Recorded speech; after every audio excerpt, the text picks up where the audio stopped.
This podcast shares personal experiences only. It is not medical advice. Always speak with a qualified healthcare professional about your own healthcare decisions. Any treatments mentioned are part of personal stories and are not recommendations or promotion of any medicines.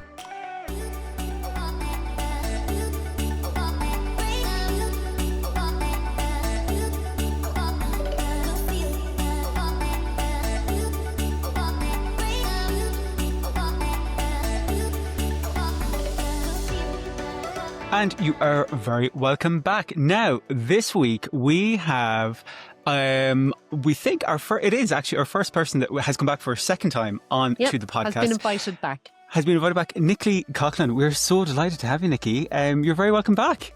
Welcome, Nikki. Thanks, guys. Oh, what an honor. A second time. Yeah, no. When I was chatting to Belinda, I was like, oh, like, was it like last season we had Nikki? And we're like, no, it was season 1. And like, we're coming to the end of season 3 of the podcast now. Going into 4, yeah. Yeah, going into like season 4. Yeah. Was that 2022 then? No, so it would have been beginning 2024. 2024. Oh, was it? Okay. It was late 2024. Yeah. And it was early 2023, I think, when I met you first, Nikki. Would have been 2026 now. Time is flying, isn't it? Yeah, it's mad. So much has changed for all of us, actually. We've all been on journeys since, haven't we? But let's get you, Nikki, to introduce yourself and tell us a little bit about yourself. As Paddy would always say, your elevator pitch on yourself. My elevator pitch, yes. So my name is Nikki Coughlan and I'm a nutritional therapist and health coach. I specialize in obesity care and supporting people on GLP-1 therapies. So I started in a telehealth obesity clinic in Ireland before flying solo. So to this date, I probably worked with hundreds of people on GLP-1 medications, over thousands of coaching calls. So I'm really passionate about this field and thank you for having me back. You're so welcome. And I know how passionate you are because you were my health coach when I started all that time ago. And I still talk about you now. To this day, all those years later, I still talk about you and the help that you gave me and how grounded I am in my construction of my new path, because you set the foundation for that, and I'll be forever grateful for that. Yeah. And I do talk about you all the time. Yeah, I can back that up. She absolutely does. Whether it's us chatting or with friends or that, she'll, like Nikki, you're somebody that has definitely left a very strong, lasting impression on Belinda, which is great to see. But I think you probably do with all of the people that you've worked with, because I'm sure the story and the space that I came to you in back then, that's probably quite common, is it, with the people that you work with? Yeah, absolutely. But it's a very individual journey as well. And everyone has different barriers, different history as well. So it's really just finding out what matters to you, and you know, what support might be really valuable. And that can be very different for everyone. Very well. Yeah. And thinking, Nikki, of when you first started doing, like, say, health coaching or nutritional therapy, particularly with people that are on GLP-1 journeys, you were probably one of the very first early people in this space in Ireland to actually be creating that empathetic, compassionate, understanding space for people, because even still, it's quite a niche area. And I apologize, as I mentioned before we started recording, I have my cat here who's being very needy. So if listeners can hear meows in the background, that's allowed. Yeah, I have a little bit of a needy kitty with me at the moment. But like, if you can think back, when would that have been for you, Nikki, that you first started engaging with clients that were on GLP-1 journeys? And what differences have you noticed in the landscape, maybe, or in that space from then to now? Gosh, there were so many changes and very rapid ones as well. So when I started And it was nearly 4 years ago. That's when, people started using the likes of Ozempic, for example, for weight management purposes. Of course, it has been, on the market for diabetes care for a long time. But that was the first time when it became part of obesity treatment as well. So access to the treatment was very, very limited, mostly in Ireland, especially mostly through private clinics, for example. And this is how I got to know about it as well. But, since then, in this past 3.5, 4 years, access became, just a no-brainer. So nowadays, GPs are happy to prescribe it. There are lots of other clinics, other types of prescribers you can avail of. So I think access to the medications and the treatments are not a problem anymore, but the support is. And I think many people go on these medications, these treatments, without proper support and without knowing exactly how they can support themselves and what changes they might be experiencing. I think, especially when I started, one thing that was really clear to me is that people were not prepared of the effect of the medication, both the physical, but also the mental and the psychological. And I think that's the biggest thing here is like people are not prepared for that. There can be a lot of changes happening to you. And that's true whether it's about, appetite and hunger changes, which can be a little unusual, weird sometimes to get used to that. But also, the psychological and mindset shifts that you experience along the way. It's very complex and complicated, and it can be a very emotional journey. And I think that's why that kind of support system matters a lot, because, not having that space, it puts you in a really vulnerable place. Even if, you have the right to, and the medication is very helpful, it does kind of flashes out gaps that people are not prepared for.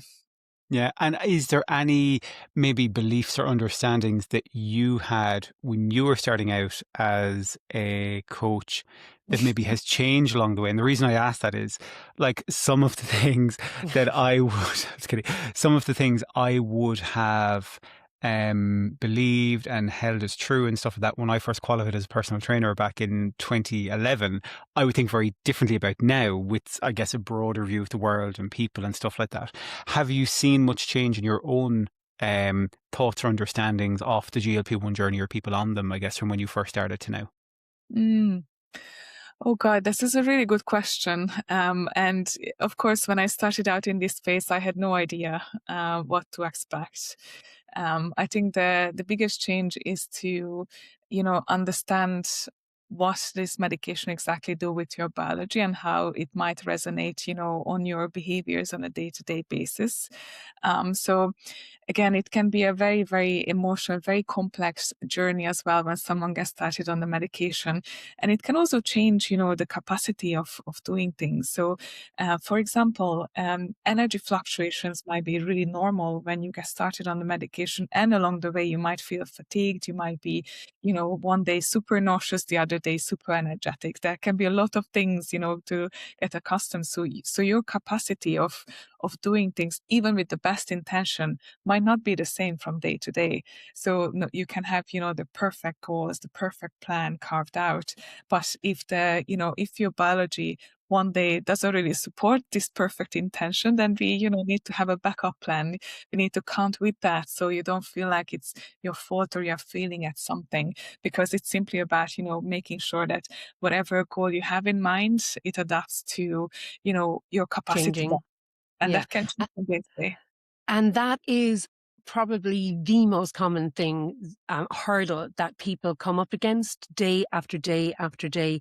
It's the expectation that everything is going to be the same and every day is going to be the same. And it never is. Like, it never is on this medication. So Even it's for not. us, And Belinda, even like for that's us so far in. like you're 3 years, 3.5, exactly. Yeah. I'm Yeah. I'm coming up to 2 years in a couple of months. And even though the day I was speaking to somebody, I was like, look, at even like say with the particular medication and the dose that I'm on that, that I can't be guaranteed that next week going to be the same as this week. Like, it's still, and we spoke with this recently as well, Belinda, that like every week is still almost a learning week. You, for it's now in that kind of maintenance phase. Me, there's recently like say change medications and stuff like that as well, and trying to navigate all that. But even this far in, there's still so much that we are learning about ourselves and our Yeah. journey and our biology. One of the things that I have found interesting, when, say, if I'm working with clients on a personal training basis, or people sometimes just want to catch up and talk, is the people that are getting near maintenance. And when we start talking about the psychological side of things, there is maybe a bit of a panic that, oh, I don't think I leaned into understanding my triggers and behaviors and all that sort of thing. I was depending too much on medication, as in, like, the medication was just fixing everything for me. And there's almost this realization of, oh, this relationship with food, actually, I need to understand this. And Hmm. some people can feel sad that, oh God, I've wasted the last, say, year, 18 months in this medication because I haven't leaned into this or whatever.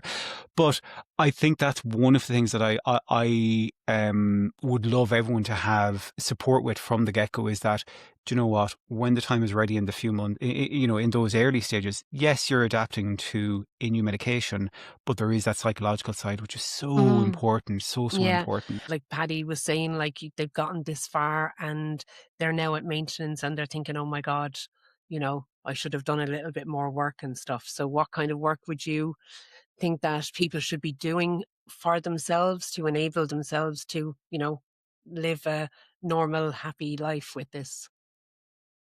Absolutely. And I think, especially at the start, it's so important to think about your whys. So, why are you Mm, going on this medication and on this treatment? And, most of the times you might find that the answer is because I want to lose weight, duh. But it's never the why. So the weight loss can get you somewhere, but what would that weight loss allow you to do? What do you want it to help you with? And that's when, you can start flushing out the why a little bit more, because weight loss will not be your why.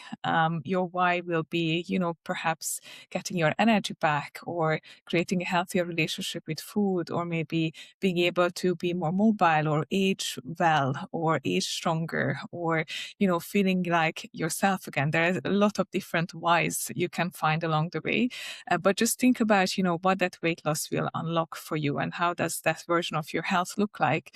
And it's really important to establish from the get-go, because this is your vision, and this is your North Star that we are trying to aim for. And it doesn't mean that, every day you will head exactly north, but at least you will know the generic direction. And that will be a really powerful thing to clarify it for yourself. And then after you have your whys, and it can be a long list, uh, I also always recommend to try to clarify what the values are that will help you to accompany you on that journey. And the values, essentially thinking about, what are the behaviors you want to adhere to while you're heading that direction. So it could be, the classic one is consistency. It can be self-respect. It can be mm. flexibility. It can be, for example, I know Visions of wellness and exactly.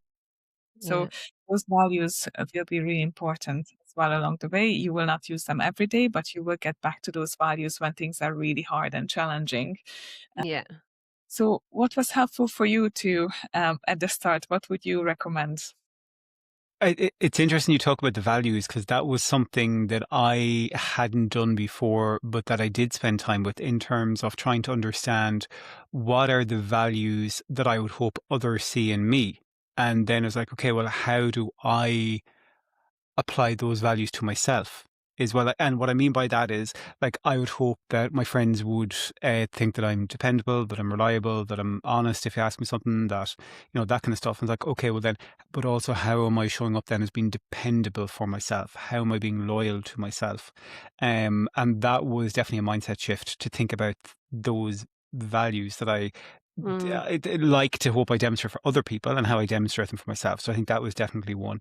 And I think that idea, Nikki, that you mentioned there as well, not just chasing, like, for so long, like that number numbers. on the scale, or like £100 was always a big thing for me. And it still was during Same. this journey, but it wasn't the thing.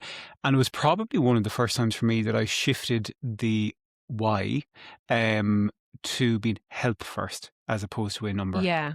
That's a And huge one. Yeah, yeah, it's a huge mind shift to go from chasing numbers, because the numbers follow us around our whole life on the scales, in clothing stores, everywhere. And when you do come to that point and you think, my God, this definitely is, excuse me, working for me. And the, the whys then, like you were talking about, Nikki, is longevity, better bones, better health, better ability to run after the kids, better ability to be able to look after your grandchildren in later life and stuff like that. You know, and the other thing you mentioned there as well is motivate. No, you didn't. You mentioned consistency. And the big thing for me was learning that motivation really doesn't get you anywhere. It's consistency that matters. No matter how you're feeling or what you're doing, is just staying consistent and being honest and truthful to yourself about what you need and being consistent in that. You know, motivation comes and goes. Motivation is a emotion. You can't depend on it every single day, but you can depend on your consistency. And I once you start being consistent, I was going to say, I'd love to tie in that maybe where we are at the moment, kind of post New Year into February. mm, Obviously, how people are January. feeling. Yeah, well, January is obviously that time whereby there can be such a focus on like New Year's resolutions, New Year, new me. Hey, I'm going to do this, going to go gung ho and going to like get to the gym like 23 times this week. And I'm going to like eat, clean like every single meal of the day. And then as you start to come into kind of typically around now, kind of, I guess, kind of February, into March, people can be like, oh gosh, the effort, or I've fallen off the wagon, or this, that, and the other. I'd love to know, Nikki, from what you have observed, why is it that you think we get caught up in that? First of all, the obsession with, you know, January, but then secondly, freaking out that almost repetitive cycle every year when we come into February of, oh my God, I've Mm. fallen off the wagon now. And is there a way that we can maybe reframe that about if there's someone out there that's listening now and they're like, "Do you know what, whether I'm on a medicated journey or not, I'm just feeling like my New Year's resolutions have just like gone to the wayside now and I'm back at square one and this is just another Again. relapse." Yeah, or I've just Yeah. failed again. Mhm. Yeah. Yeah, absolutely. And I think we can all relate to that. New year, new me. There's this January buzz that kind of fizzles out by February. And I do see like, it's slowly changing. Like I hear it less and less that people are coming up with these grandiose New Year's resolutions, but it definitely happens. It's inevitable because we have that kind of social buzz as well. Everyone is so buzzed up around January and then kind of dies off very, very slowly. Um, but yeah, so I think there's few things we already touched upon, but essentially, what we encounter, I find, is less about, the problem with the goals. It's more about a design problem, right? How we design our goals. When we say, for example, the classic one is, I'm gonna exercise 3 times a week. That's great, but that's an outcome goal, right? So the outcome would be, I'm exercising 3 times a week. That says nothing about why you are doing this. That says nothing about why you haven't been doing this in the past.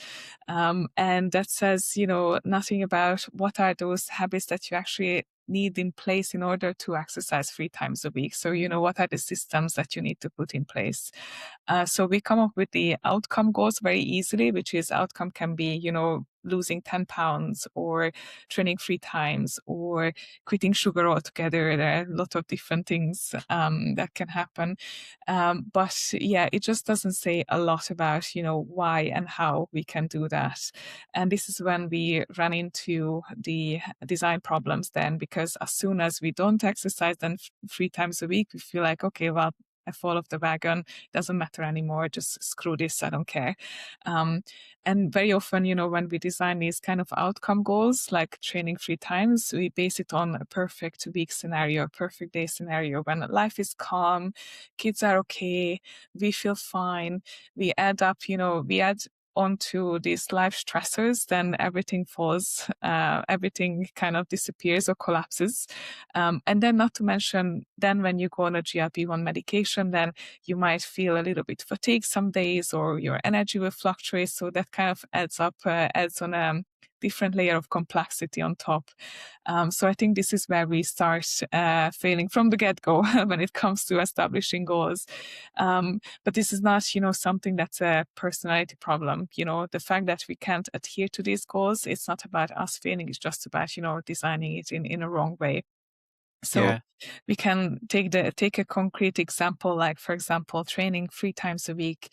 Okay, so let's start with the why. Why does it matter to you? What do you want to achieve? What would happen with your life if you exercise 3 times a week? And then, we start to establish the vision. Maybe you say, you would feel a lot more active. You feel very confident again. You feel that you can be fit like when you were a bit younger. So all this, vision is really important for us to keep an eye on. And then, take it forward from that point on. So far, is it something that you guys find as well? What would be a typical goal for you in the past, maybe that you were finding challenging?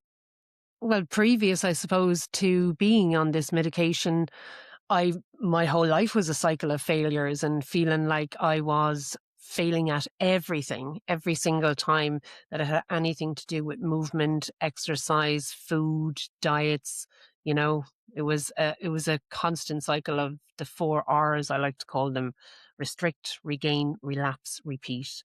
And that's the cycle I lived in for 30 years, believe it or not. And it was the same every single year, new me, and it never worked, ever worked, until the calmness came with the medication. And then I was able to get myself a health coach, Nikki, and just calm myself down and look at my whys and make plans and stick to them and have the consistency, but it was every single year come this time, like in February, I would have been well in the depths of, God, I can't do this, and giving up and then feeling like a failure and feeling shit. Yeah.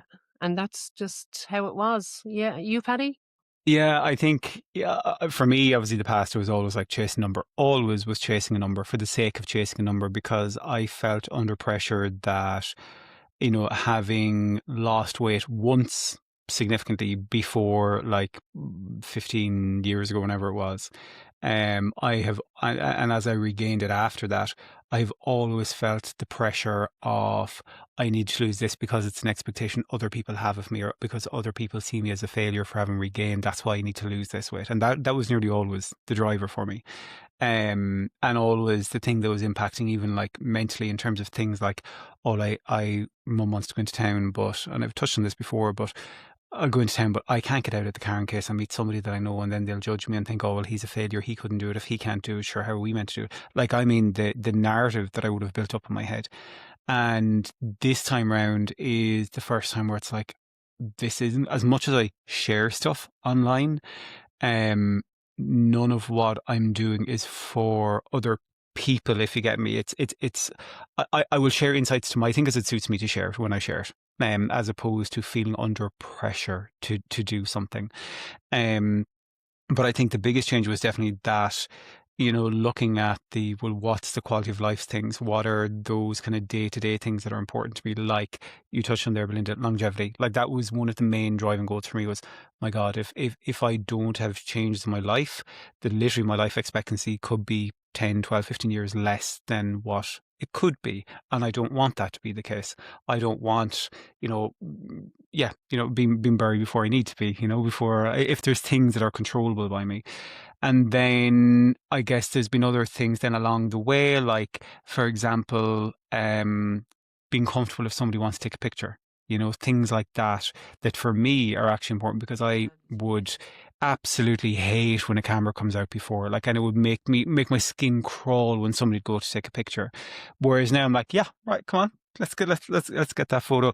So like there's those kind of things that are not related to a number, and that's why I always think about it now is that number on the scales is more so kind of like a side effect or a byproduct of the efforts and the Yeah. other efforts that are being made and the other achievements.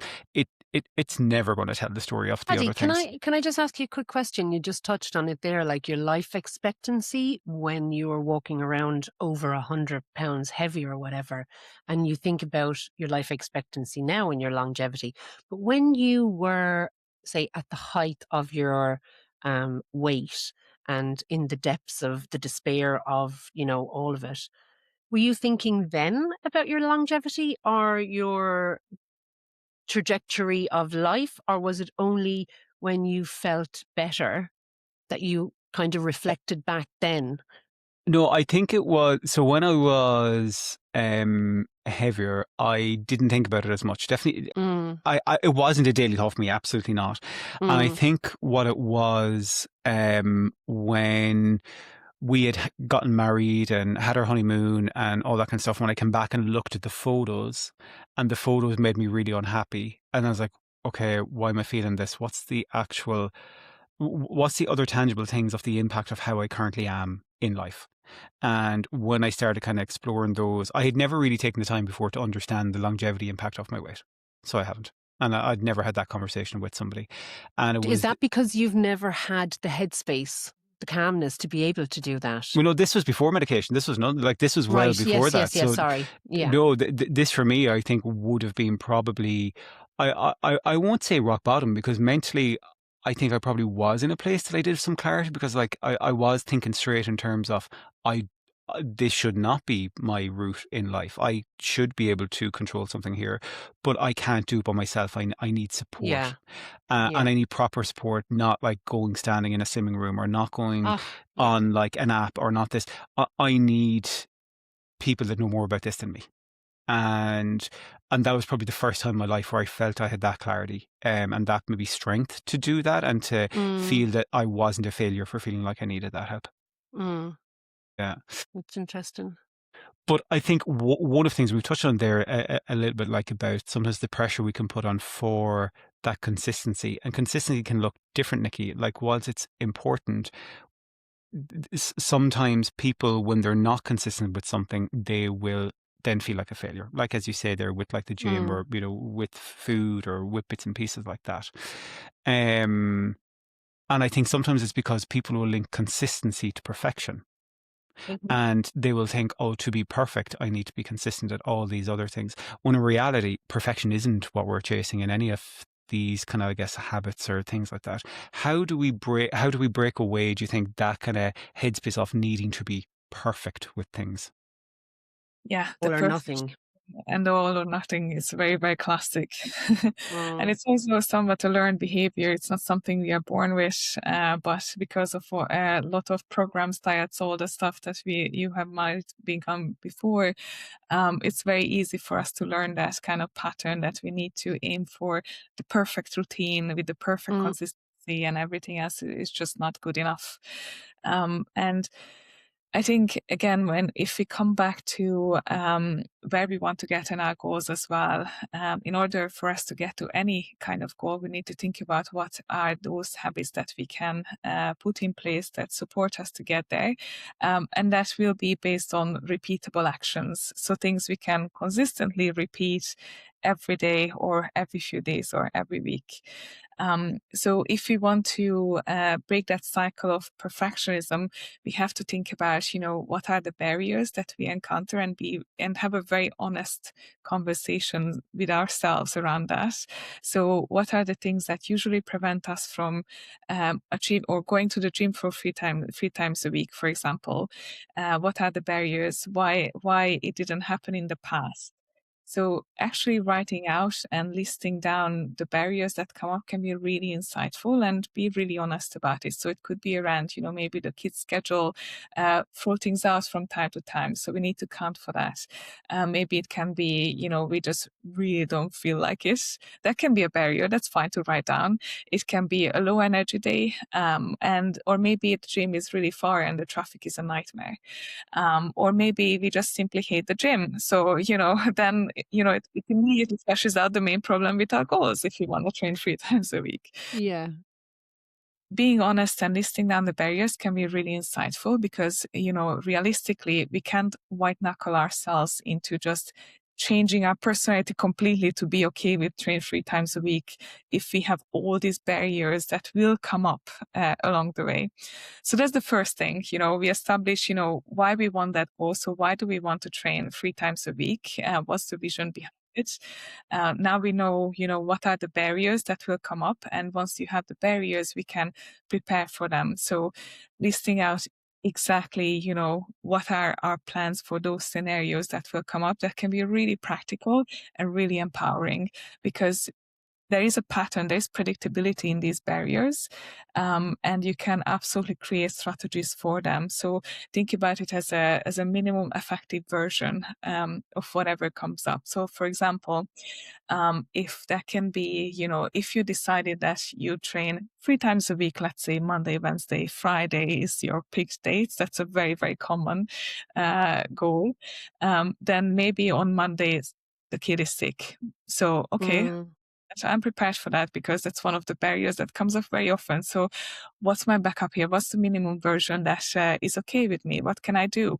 And that can be maybe, 20 minutes while the kid is asleep. I can do some stretching, for example. I am still very intentional with the movement. The movement is happening on a Monday, but it could be a slightly different version. So the intention is there, but the intensity is different for that day. I find that's really practical and really effective to actually have real life scenarios and help us to overcome those barriers. It doesn't have to be all or nothing. Yeah. Has to be very adaptable, and it's okay to do that. We just need to design the goal in a way that can be sustainable on the worst People, days. yeah, people just don't do that though, do they? It is basically all or nothing all the time when you start out. And I think, like you were saying, if you can't do it, then have a little backup. And the thing is as well, nobody thinks about that. Nobody thinks of doing what you've just said. Yeah, I love. They'll just compare themselves to being a failure, not being able to do it. And what else I was going to say? So, and it's about being kinder to yourself as well, isn't it, Nikki? About giving yourself that grace for your life to actually get in the way, because life does get in the way all the time, you know? Yeah, I love that idea of, just because, say, you haven't been able to do A doesn't mean the day is a write-off. There still could be Mm, B, C, or D options that could do. And that's why some of the things I've been trying to do is like, I was saying to Belinda before, like this week, last week in particular, have been like exceptionally busy for me. mm, And like the gym has been pressed. As much as I'd, intentions of getting to the gym, it's like, well, that actually hasn't been feasible. So how can I still show an investment in myself or investment in my health this week that isn't involving the gym? And what it actually turned out to be, well, do you know what? I'm actually going to invest in trying to get a proper night's sleep instead, which is mm. like something that so many people overlook as well, the importance of sleep.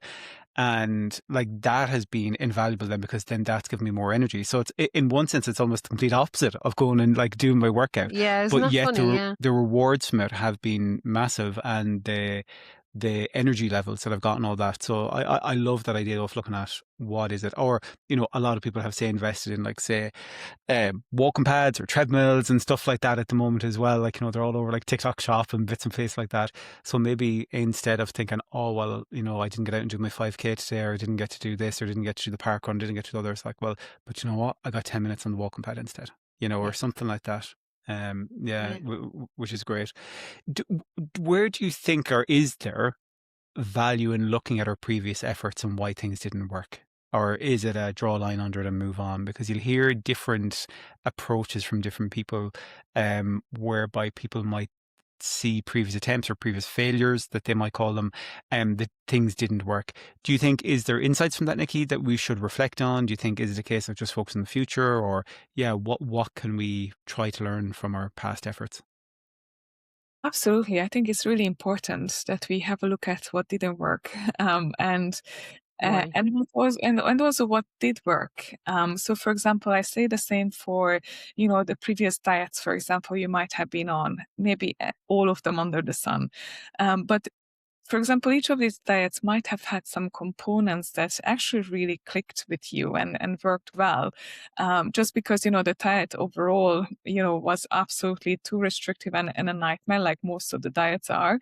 There could be, components, cherry picking from those components that actually was quite good. It can be still very, very valuable to bring forward. So, for example, some people might have tried intermittent fasting before, and maybe it worked really well with their energy levels, so they might want to bring something like that or a version of that forward.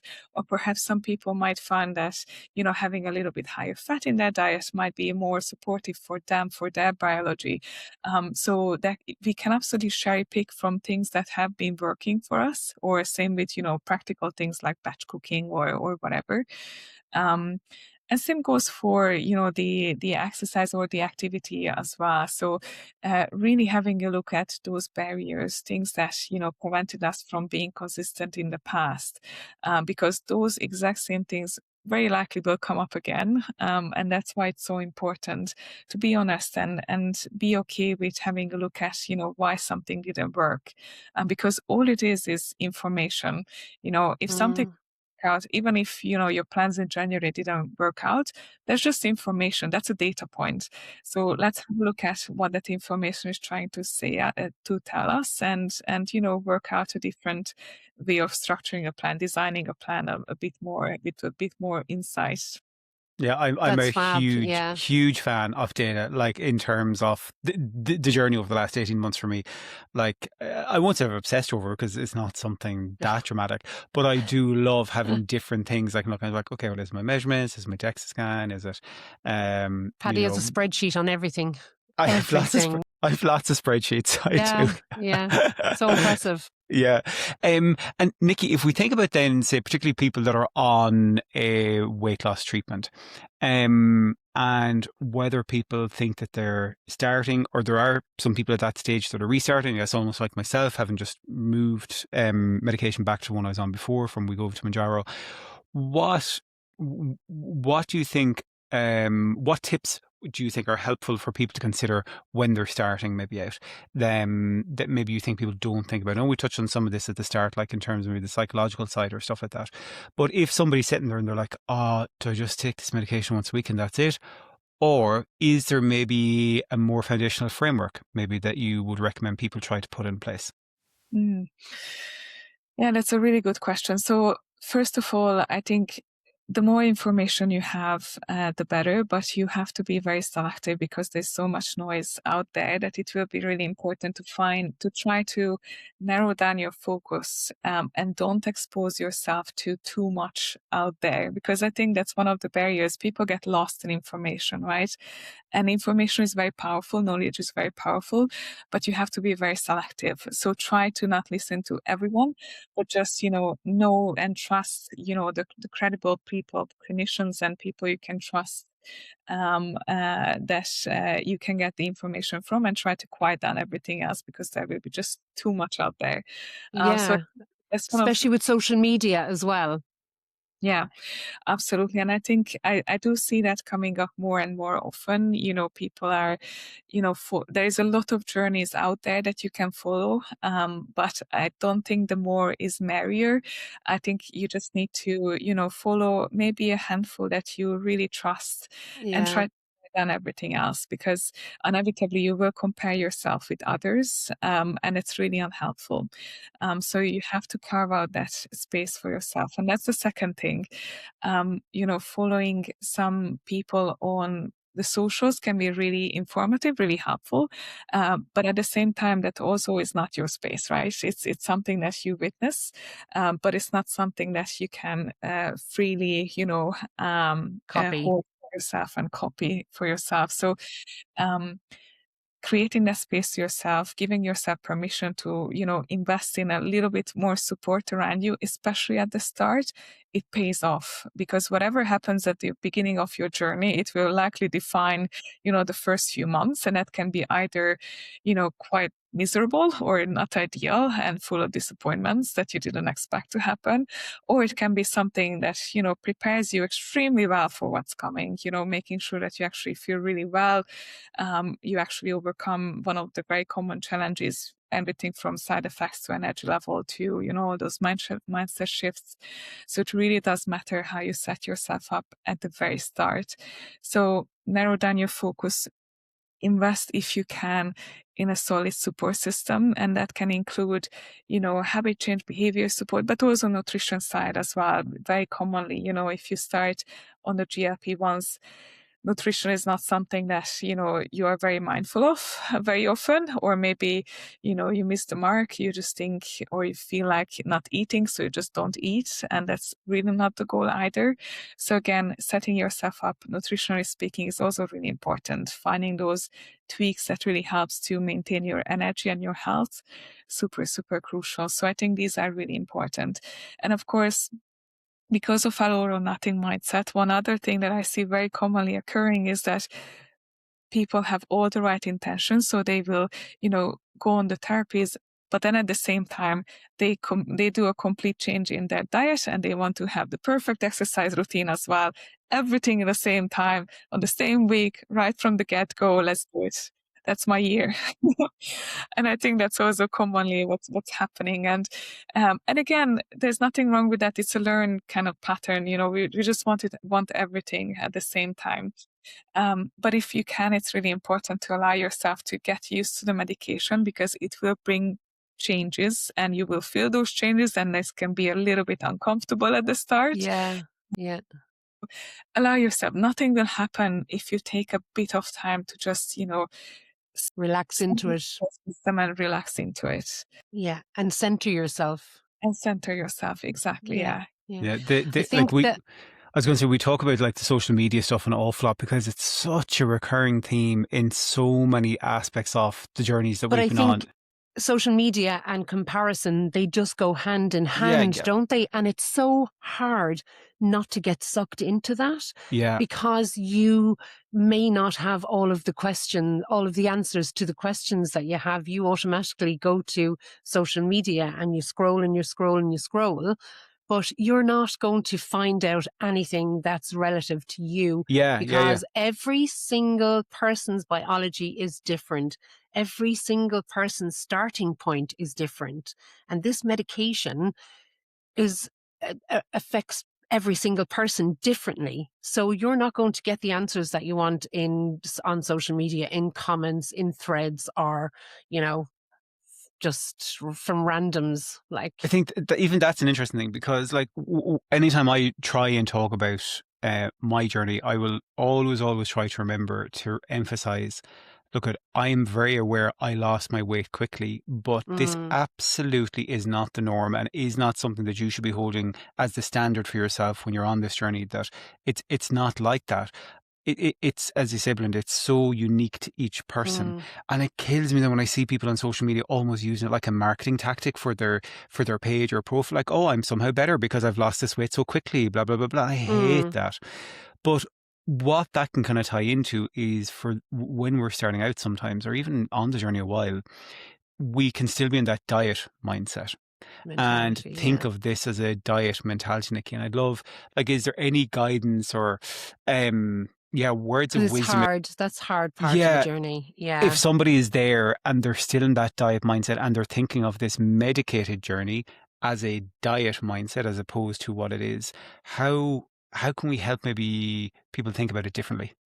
Yeah, the diet mindset is very common, and it's almost expected, because even though we are talking about a treatment for chronic disease of obesity, it's very inevitable. If someone goes onto it, that kind of diet mindset will be a key theme. And there's a lot to unlearn in this journey. And I think that's also really important. We have to deprogram ourselves and unlearn these kind of patterns and the minds and the diet mindset as well. And that's a journey on its own, how we can do that. And it's about, think about what that diet mindset is telling you to do. So it might be about calorie counting again, or using those apps to track everything that you are eating, or being really confused what the perfect diet should look like. And I think the best thing you can do for yourself is really carve that space out so you can work with someone who can help you. Because on social media, you will not find that. It can be still feeling extremely isolating. Even you can follow 1,000 people, Mm. but still feel very isolating because that's not you, that's not your story.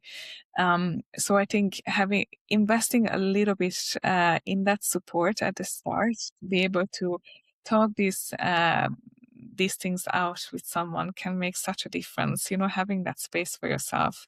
When it comes to the diet mentality, it's thinking about more alignment of the foundation. So again, what do we need to nourish ourselves to feel good? Why are we doing this? So first of all, coming back to that classic why. So why are you here? Why are you doing this? You're not here because you want to follow a diet forever. Definitely. You probably did try all the diets in the world before. So why not try something different this time around? So trying with a clean slate and just think about, okay, so what about just focusing on nourishment this time around? So, what do I need to nourish myself on this journey? And very often that's looking after the basics, maybe again, if you can work with someone, that's really great. Or if you kind of know in principle, what you should be aiming for, everyone is about high protein, that's really great. But again, it won't be applicable for every single individual for every single meal. So there can be huge individual variability in what works for you. I think it's is to try to think about nourishment instead of a diet, and think about the language we are using along the way. So you might notice still using language like being good or being bad. I think that's very classic. Oh, I'm being good this week. I'm being bad this. Mm. And catch yourself out on that. I think that's the first thing. Create that awareness. You're still using that language. And then define, okay, what's a good enough version of that this week, or what is the next best decision I can make to know myself. Yeah. And I think that people that are starting out on this journey, Nikki, nutrition is huge, and it has to be a massive part of it, because you can fall into that space where you feel elated because you're not hungry, and therefore you try and push that as long as you can and not eat. There's so many people doing that, and they don't realize that that's more damaging than they realize, and it is, Yeah, one of the things that even this week, I had a conversation with somebody. I don't know. I was in a particular place, and I made some kind of reference to. Oh, I know what it was. I went to the deli, and I was like, "Oh, I went down and got like a sandwich for lunch." And they're like, "You're eating bread?" I'm like, Who said that? and I was like, why wouldn't I be eating bread? It's like, oh, but is bread not fattening? And it kind of brought me back to this idea of like, oops, not even like say us and our mindset, but sometimes the work that you have to do managing or Other influencing other people around you, and how difficult that can be. Either bias or stigma towards weight, towards medication, misconceptions about it, maybe that those feelings of failure or self-resentment can be caused because of the way other people talk to you or stuff like that. Any words there maybe on how to protect your navigate. headspace if Yeah. people around you aren't maybe aligned to the journey that you're on? That's a very tricky one. I think it's one of the biggest Mm. challenges on the way to how to manage those social interactions. And that can be a lot of, judgment. You hear your experience from others, and we cannot control that, and that's the most difficult part. So we will never be able to control Control what other. we receive from others. We can only control, our response to the situation. And there are a couple of things. So first of all, in certain situations, actually having scripts ready for yourself, as silly as it sounds, it works really well. Especially, if when it comes to someone making comment on maybe your weight, or perhaps the fact that you choose not to drink alcohol on certain events. That's a very classic one. Or choosing different food options. Those can be, anticipated in advance, and having, just a one-liner script, even for yourself, to be able to know exactly what to say in that moment can be so helpful, so practical. Even if it sounds silly, I think it works really well. So write yourself a few scripts, just one line, what would you say in that scenario, and just repeat it. And it will become very automatic. So you won't even feel it. You just, repeat the same best practice every time you get that comment. And I think that's really practical. And I th- yeah.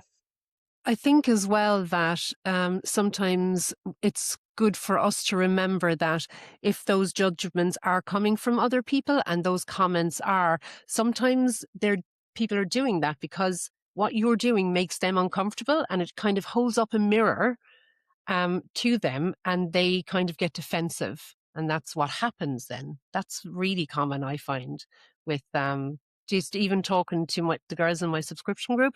And I do what you do, Nikki. I give them the kind of tools to write little notes to themselves to kind of keep in the back of their mind when people are judgmental. And again, that's why people are not admitting to being on this medication. That's another massive one where people in their homes, they're not telling their husbands or their sisters or brothers or whatever, that's huge too, isn't it? Do you The find script. that a lot with your clients, Nikki? Yeah, absolutely. Mm, And another thing in this scenario that can be really helpful, especially because if you think about, that exact example you mentioned, Patty, is someone commenting, "Oh, you're eating bread." It's mm, almost they put you in a defensive state, like you have to justify that you're eating bread, and that's a terrible feeling. That's awful to feel that way, and we don't want to do that. We don't want to be in that defensive position. But what very often can help disarm the other is actually, asking them, "Oh, why do you think I shouldn't?" That and So that's exactly my good. It's like, oh yeah, why wouldn't I be? And like, oh, I'd say because it's fact. I'm like, oh, I was like, oh, where did you learn that from? And Mhm. they'd be like, oh, Yeah. I, and then they start to stumble with like rationalizing, yeah, where it came from. yeah. The scripts thing is something that I did from very early on when I started this, and I think I- some people visibly started to notice weight loss in me, I'd say after about 4 weeks. So quite quickly I was like, oh Yeah. God, how am I going to cope with this? Because at that, I wasn't even sure if I was going to share like my journey online and stuff like that at that point. So I was trying to navigate things myself. So to suddenly have people in the real world kind of saying, oh, you look different. I was like, oh, how am I handling this? And I wanted to be honest, but equally I felt awkward. So I was like, okay, what is it I'm doing? And how do I? So I had this script, and I still use this if people kind of ask me, what is it or how is it I lost it? I was like, well, I invested, a lot of time in my nutritional kind of intake and understanding that a bit better in my relationship with it. I've put in a lot of effort in the gym, obviously understanding my mind, my kind of headspace as well. And then I've been kind of supported medically as well, with a treatment to support those efforts too. And that's And kind of the way that I do it. yeah. And then now sometimes people But will then go, at the end, the judgment does come. it can do, but I think Yeah. I have found people are not as when you're disarming some of the things that they will come in with in terms of, oh, so it's instead of the gym or it's instead of this or instead of that. When I kind of have front loaded my answer with, well, actually, I'm focusing on my nutrition, I'm focused on my movement, and I'm focused on my headspace. And yes, there is this other bit. I have found it has changed the tone of the conversation. So it has Mm, definitely versus if I just say, oh, yeah, I'm on this or I'm on that. I find it ends up in a very different conversational space, mm, because I can speak to almost what you're doing. challenging their misconception. Well, it's not in place of this. It's not in place of that, and it's not in place of the other. It's a holistic kind of, as we say, Mm, multidisciplinary approach to kind of my health. yeah. But yeah, Yeah. And I think that's a really good idea to start challenging other people's view about this because, in these scenarios, it's very easy to feel like you are in the position defense, like you should be defending your position, but it's not the case. Whoever is asking you about your journey, they have no business knowing that, right? They are just very curious, nosy. So it should be them trying to justify why are they being nosy and why do they care about your journey, right? So it should be them defending their position, not you.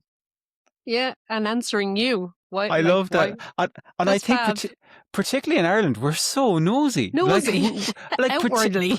particularly, like I live in rural Ireland, and the village that I live in, I absolutely adore the village. However, the day that I was filming something for RTE, there was pictures up and it was in the community group. Why is this person from RTE down this day? Why is here? What's going on? And I was like, oh my God, people are just so nosy. In the community group, was it? Yeah, it was gas. Our town would be the same, yeah. Yeah, it's gas. What's going on down the park? Yeah, up online. It is that. But I do like that, Nikki. I love that idea. But actually, instead of you feeling you have to defend yourself, invite others to maybe quantify Question. their kind of thoughts on things. Nikki, if someone's out there and they're kind of listening, they're like, okay, I'm feeling just lost right now. I don't know what consistency is meant to look like. I don't know. I just can't find that next step to make myself feel better about things. I'm taking this medication potentially, but I might be losing weight. I might not be, but I'm just not feeling better about things yet. What do you think would be a good next step for somebody in that kind of space? Okay. Yeah. I think first of all, take a deep breath, because it's a very it's not an easy journey, right? And it can bring a lot of difficulties, and that's expected, and that's okay. Struggling a little bit is completely fine. It's a very emotional journey, and there will be ups and downs, and feeling lost is very natural. It can happen anytime, at the beginning, in the middle, at the end, really anytime. So take a deep breath and, come back to your original whys. So why are you doing this? I think especially when you feel a little bit lost, that's when it's the most important to come back to that original why. So have a look at why are you doing this, and come back to those kind of visions. That is really write it down. Exactly. Write it down, because that will be your orientation. That will give everything meaning. That whatever you do. And then after you have your whys, then again think about what are the values that are important along the way for you. It can be loyalty, like for you, Paddy. It can be a lot of different things, self-care or respect or flexibility, little bit of self-compassion, all these different things. Again, it will help you. It will serve as a decision filter on the worst days and on the hard days. So those values are really important.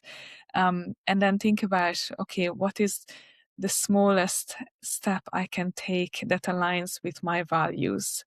And that can be teeny tiny. It can be as simple as, okay, I'm just going to go for a short walk during lunch break, just get my headspace a little bit back, and that's fine. It can be really small, and all these small steps really add up to bring you to the other side of this. But it's okay to feel lost. You just need to get back to those foundations. Why are you doing this? What are your values? And as a next step, what is a small thing you can do that would align with those values that you established at the start? And then if you feel a little bit more grounded, then you can think about, okay, so if the goals that I set for myself maybe in January weren't really realistic, something happened and they're just not happening, then let's just get back to the designing of these goals again, because it's just a design problem. It's not a you problem. It's just a matter of designing them. Think about the barriers. Think about whatever comes up, and have a really specific minimum effective version for each of these barriers. And it will again help you to have plan B, plan C for everything. So the intention will still be there. You're still heading to the goals direction, but it will be different intensity. It will look differently, and that's fine. It's just, building that consistency through that kind of flexibility. Yeah, and fab. Yeah. And when that happens, over time, if you're able to repeat these habits, then the most valuable and the most important shift that will happen will be about your identity. So you will become a person who is, very active, you will become a person who have a healthy relationship with food. And I think that's a beautiful, end destination to feel that way. Yeah.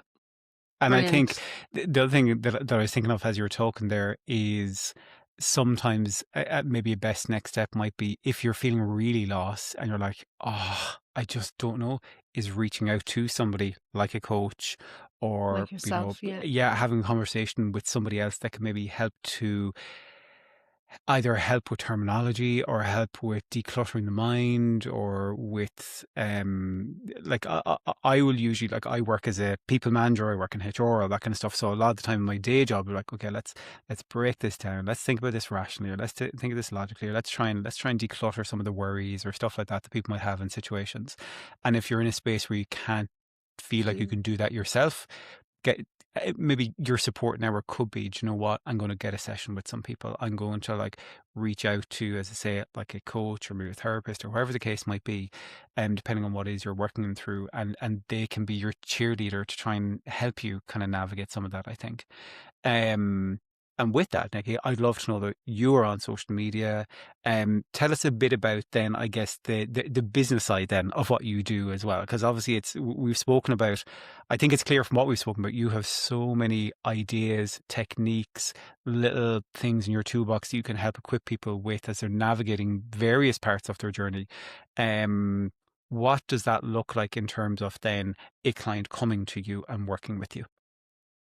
Yeah, and it's all about, finding the right tools for the person, because it's such an individual journey. So there is never a one size fits all approach here, and that's what matters. And so there are two ways I work with people. So I offer one-on-one clarity sessions, which is basically a once-off call we have together. There is optional follow-ups, but you don't have to commit to them.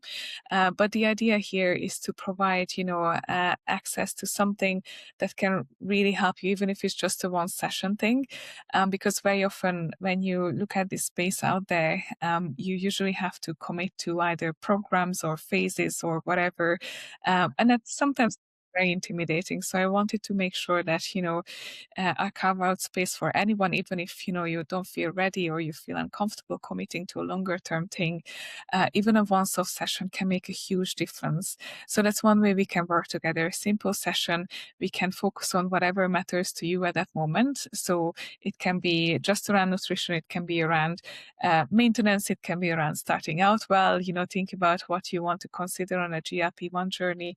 So lots of different things, whatever barrier or whatever challenge you encounter, we can cover that, and that's it. You don't have to commit. So that's one way we can work together. And another way, I offer a bit more structured support as well. Again, one-on-one, but it goes on for 8 weeks. And it also includes bi-weekly check-ins. So it provides a little bit more structure into whatever plan we come up with. So again, just a little bit longer, just to make sure that you're comfortable with the changes that are happening. It can be really helpful to have a little bit extra support, someone to check in with. Again, creating that space and help to orientate from week to week. I think that can be really helpful, especially along the start or when you are transitioning into the maintenance. I think it's helpful to have a little Mm. bit structural support. But again, it really depends on where you are. And I think that's one of the things that's most important on this journey, because again, it can be very complex, it can be very emotional, and people's lives are very complex. So it's important to find the type of support that suits you in this moment. And also even financially, some people are not in Mm. the to commit to something longer term, but they still might need some support. So again, trying to find a support that's suitable for you, I think it's important. But at the same time, if you can, I think it's one of the best investments you can do, because again, this is a long-term journey. So it's so important to set yourself up no matter where you Yeah. are. Yeah, And these are the I can vouch for that. I was with you, I think, for 13 months, I think it was. And it like really changed the trajectory of my journey. I don't think I would have been able to have coped with the things that were coming up for me at that time if I hadn't have had you to kind of lean on, Nikki, and kind of level things out for me. But yeah. definitely recommend. Yeah, 5 stars. it's funny because in like 2 episodes ago we had Belinda's kind of coach from the gym as a guest on the podcast, and it's like offline. Like I know how much say Belinda speaks with him, but again, like since day one of when I kind of cross paths in with Belinda, like Nikki, I'd say there's not a week goes by where I don't hear your name mentioned. So honest to God, even this round, yeah, it is like it's fascinating the positive impact, that like a support team can have on you. So it can, even after the fact when people may have, are in different phases or stuff like that, that how empowered somebody can make you feel. So no, that's brilliant.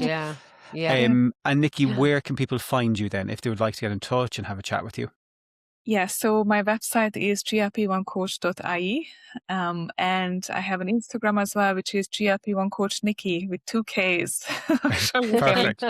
And we'll have those linked in the show notes as well, folks. Belinda, any other questions from your side? Oh, I have about 20.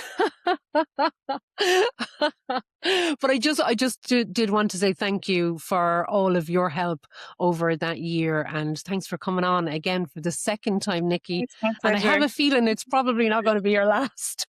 Yeah.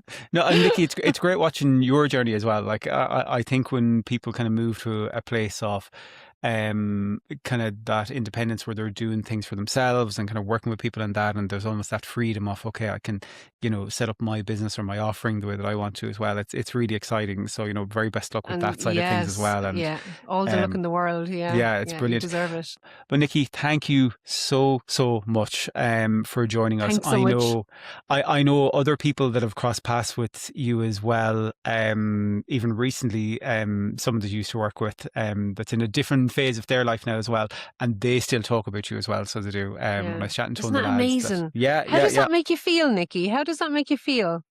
Very humbled. Yeah, no, seriously, because like, we've been in some shared spaces before, and someone recently were like, oh, well, I'd experienced with this person, but Nikki was the person that got me and that really helped me and like was phenomenal, etc., etc. So I hope you know that, Nikki, as well, that you do have a lasting impact on people's journeys and lives. So, thank you for that advocacy as well that you do for people like myself and Belinda on this journey. It's super important and appreciate it. So it is, Yeah, and I do really value, you allow me to accompany you on your journey. And for me, that's huge. And I really value that. And it's a really humbling thing to be able to support people on this journey.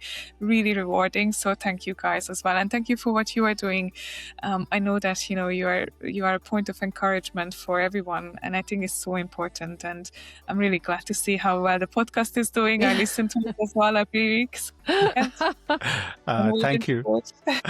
Nikki, thank you so much. Thanks so much, Nikki. This podcast shares personal experiences only. It is not medical advice. Always speak with a qualified healthcare professional about your own healthcare decisions. Any treatments mentioned are part of personal stories and are not recommendations or promotion of any medicines.